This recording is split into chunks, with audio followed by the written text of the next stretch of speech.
Et je vous invite dans la prière à reconnaître notre fragilité, c'est-à-dire notre péché, au travers de ces mots du professeur et pasteur André Dumas. Notre Dieu, donne-nous d'être assez fous pour oser croire et assez sages pour chercher à comprendre. Chasse de nous l'hésitation, la paresse. Combat en nous la suffisance et l'orgueil. Fais que nous te préférions à nous-mêmes et que nous aimions grâce à toi. À nous qui sommes les pierres vivantes de ton Église, donne courage et gaieté, patience et passion, batailles et retrouvailles. Donne-nous surtout d'être faibles à ta manière dans l'amour et forts à ta manière dans la foi. À nos églises désormais déconfinées, donne le plaisir d'être des églises appelées des quatre coins, envoyées en ce jour de Pentecôte aux quatre coins, assez simples pour que quiconque s'y découvre, assez libres pour que quiconque s'y exprime, assez vives pour que personne ne s'y ennuie. À notre monde, donne une justice sans oppression, une liberté sans omission, une paix sans mensonge, car tu es un Dieu parfait, c'est-à-dire un Dieu qui fait lever le soleil sur les méchants et sur les bons, tomber la pluie sur les justes et sur les injustes. Que notre perfection soit à l'image de la tienne, généreuse et prodigue, appliquée et vivifiante. Donne-nous de grandir, nous qui sommes toujours des enfants. Donne-nous de rajeunir, nous qui sommes parfois des vieillards. Donne-nous de marcher, nous qui sommes toujours des boiteux.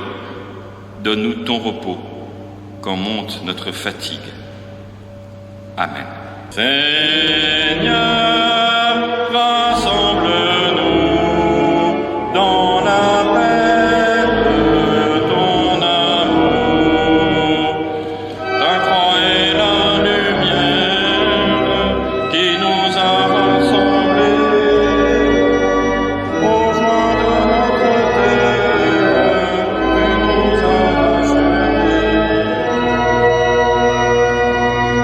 Seigneur, rassemble-nous dans la paix de ton amour.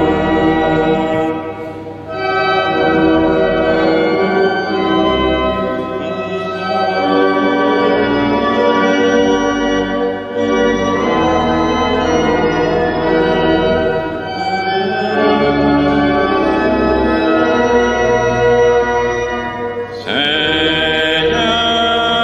rassemble-nous dans la paix de ton amour. Dieu s'est donné le nom de Père afin que nous ayons le droit à celui d'enfant. Il nous a donné le nom d'enfant. Nous sommes des enfants devant lui et devant nos frères et sœurs. Enfants de misère et d'espérance, de péché et de fragilité, mais enfants de lumière, enfants pardonnés.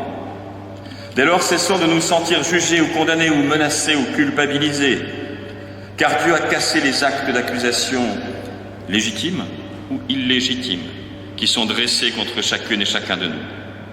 Dès lors, cessons nous-mêmes de condamner, de juger ou de menacer. Avançons ensemble dans la vie avec la tranquillité.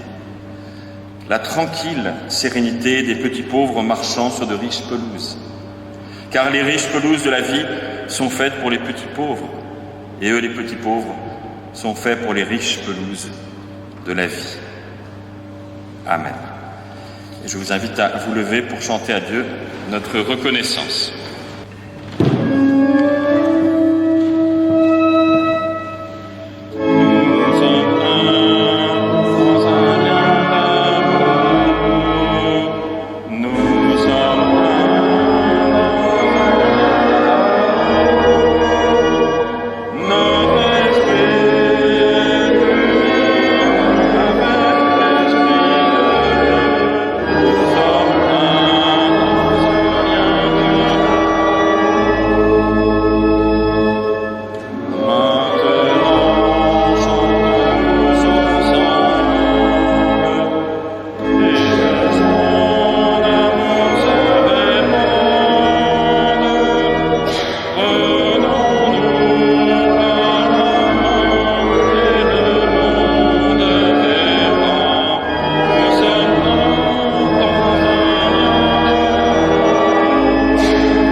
vous rasseoir.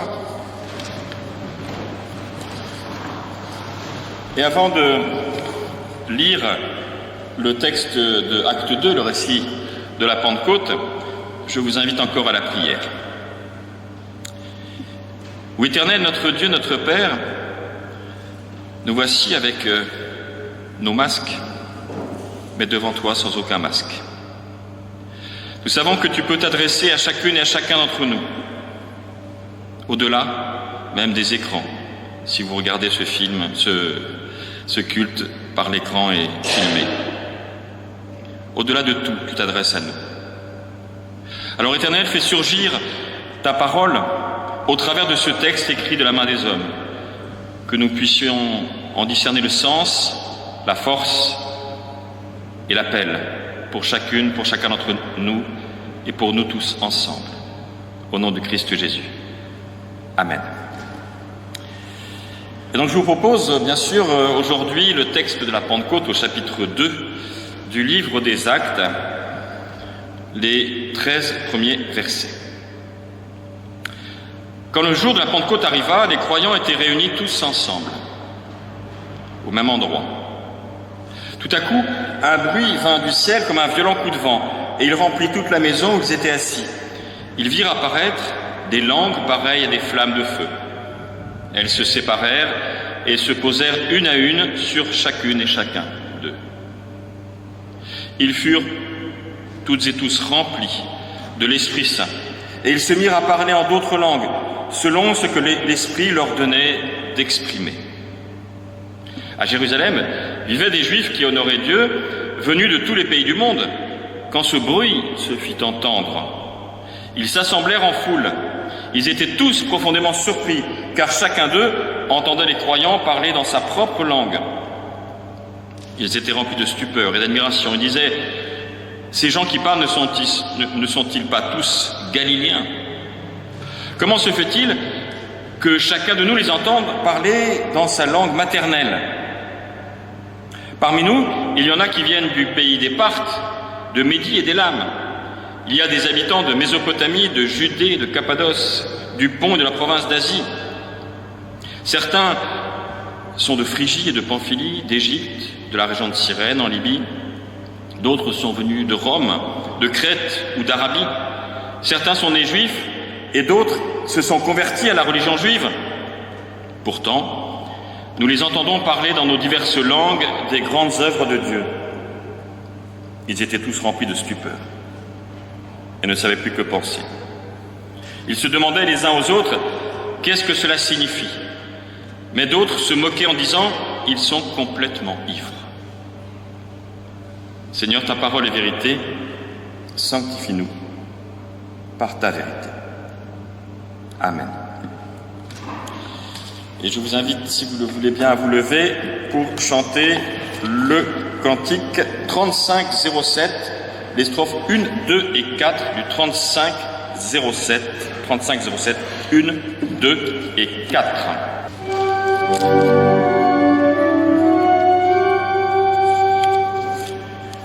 Saint-Esprit, Dieu de lumière, viens resplendir dans nos cœurs. Nous serons avec nos frères, les témoins du seul Sauveur. Fais-nous vivre en ta présence, revêt-nous de ta puissance.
sommes forts?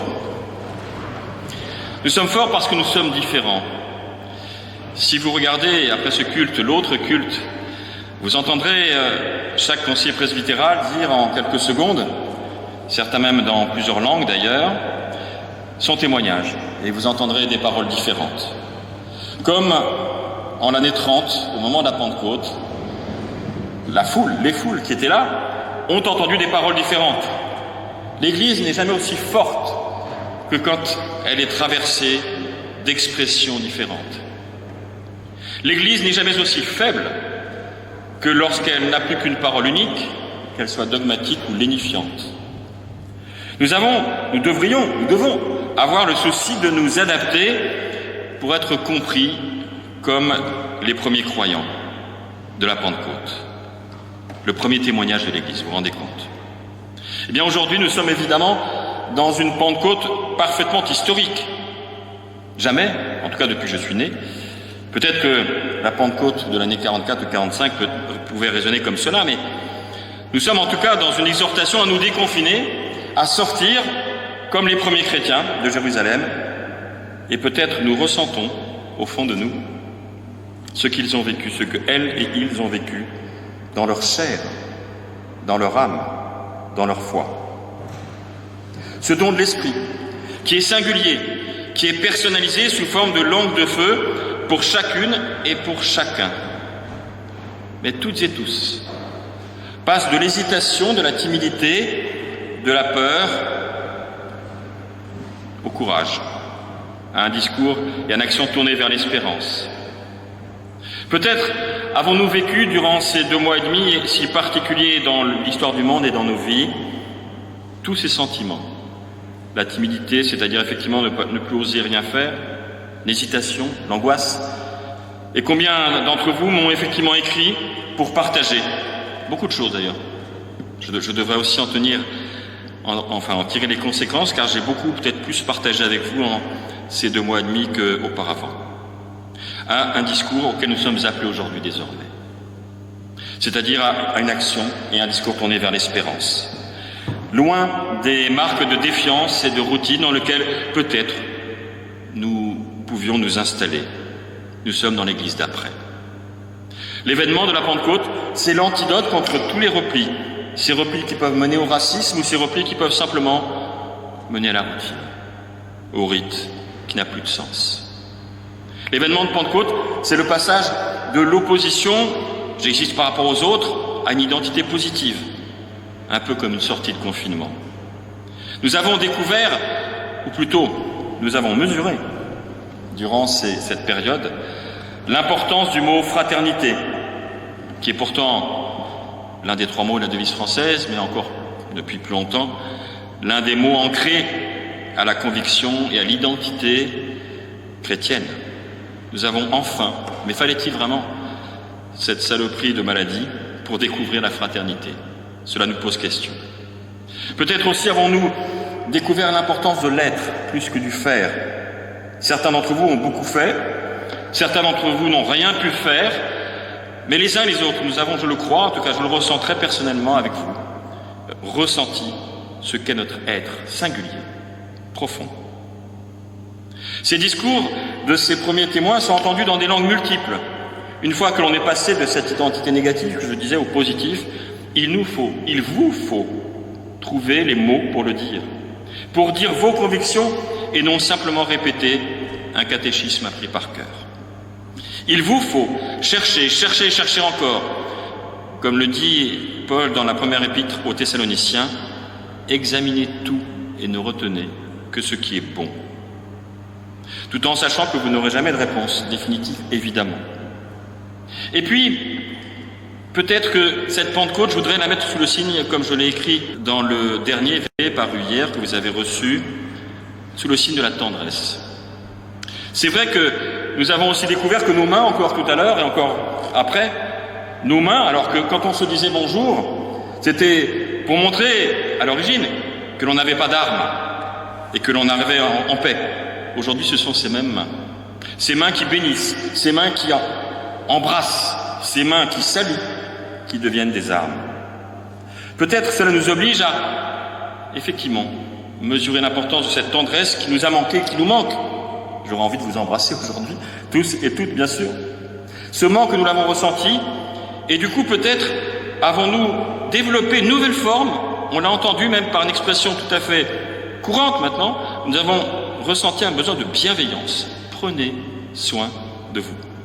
Nous disons tous cela à tout le monde aujourd'hui. Cette expression d'ailleurs, sous la forme actuelle, date du XVIe siècle. On a pu repérer son premier usage en 1538. Mais prenez soin de vous, mais la Pentecôte, c'est prenez soin des autres aussi. Prenez soin des autres et même celles et ceux qui sont en désaccord avec vous. Être en désaccord n'est pas être un ennemi, mais c'est être un partenaire de dialogue. Oui, notre monde devrait se remettre sous le signe de cette tendresse, de cette main ouverte, de cette bénédiction qui en même temps transmet, accueille et envoie dans le monde. C'est cela aussi la Pentecôte. Nous sommes, vous êtes, comme celles et ceux qui à Jérusalem ont reçu l'Esprit Saint. Alors je voudrais en tirer 3 idées simples pour nous aujourd'hui. D'abord, il nous faut nous rappeler, chacun d'entre nous, nous sommes paraboles de l'Église. Nous avons vécu cette étrange expérience de déconfiner nos convictions et notre foi, en même temps nos corps étaient confinés dans nos appartements, dans nos maisons.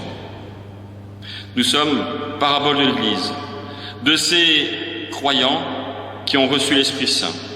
Je le disais en début de ce culte, le chapitre 1 mentionne 120 personnes, donc sans doute plusieurs maisons, une vraie communauté de croyants, et c'est tous ces croyants, toutes et tous ces croyants qui reçoivent l'Esprit Saint. Malheureusement, la représentation par les tableaux a fait que l'on pense encore que c'était que les 12, éventuellement les 12 plus Marie, la mère de Jésus, qui effectivement était là. Mais c'est beaucoup plus large. Nous sommes, vous êtes, parabole de l'Église. La deuxième idée, c'est que si la foi est personnelle, singulière, intime, la foi est un jeu. Je crois. L'Église est un nous. La foi, c'est d'abord une question, une recherche personnelle. Et je le disais, la force, notre force, c'est d'avoir diverses manières de croire. Mais l'Église, c'est un appel, c'est un nous. Nous avons vécu l'Église, même si nos corps étaient séparés. Mais comme autrefois, effectivement, l'apôtre Paul, qui n'avait ni téléphone, ni WhatsApp, ni Zoom, ni TGV, ni voiture, a vécu ce temps où il était séparé des autres, mais il se reliait aux autres par l'écriture, par la lettre. Nous vivons peut-être, nous avons vécu, et je pense que nous devrons encore vivre, un temps épistolaire, un temps où nous prenons le temps de nous écrire les uns aux autres.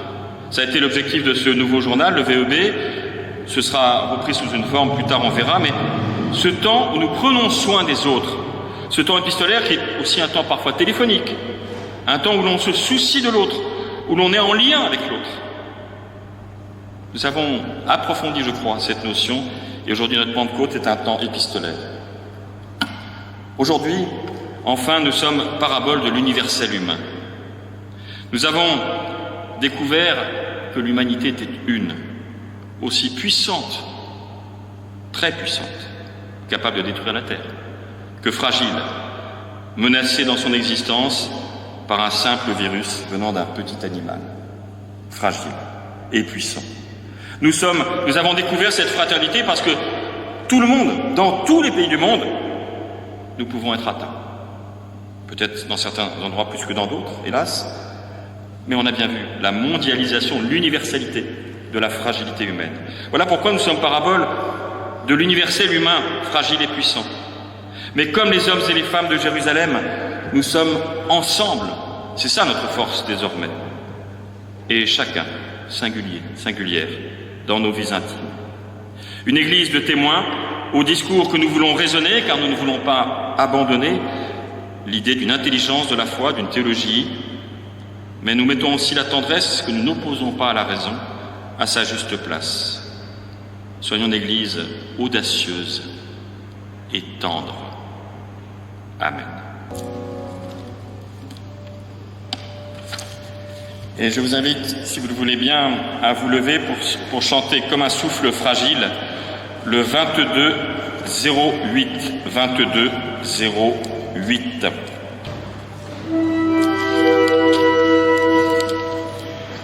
Comme un souffle fragile.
Éclairés par la parole, nous pouvons y répondre en témoignant, nous aussi, de notre foi, chacun avec nos mots. Voilà pourquoi je vous propose aujourd'hui cette confession de foi que j'ai rédigée comme un témoignage personnel de ce que je crois, qui n'impose rien, qui ne vous impose rien, mais auquel je vous demande de vous associer. Je crois en Dieu créateur, je ne crois pas qu'il ait créé le mal, il recherche la voie de la paix, il trace une route pour notre monde. Il éclaire le chemin de l'humanité, il donne un sens à ma vie. Je crois en Dieu révélé par le Christ. Je ne crois pas en un Dieu qui nous culpabilise de notre péché, mais je crois, au travers des rencontres de Jésus, en un Dieu qui accueille et transforme les situations. Je crois au Dieu de la nouvelle chance. Je crois en Dieu qui est esprit, énergie, et qui éclaire nos intelligences. Je ne crois pas au Dieu des certitudes étriquées ou des dogmes imposés qui mettraient en berne notre raison humaine, mais je crois au Dieu du mouvement et du renouvellement. Je crois au Dieu vivant de la créativité. Je crois que Dieu donne à chacune et à chacun d'entre nous la mission, la vocation de construire un monde plus beau, plus juste, plus fraternel, plus vivant, plus déconfiné, en route vers demain. Amen.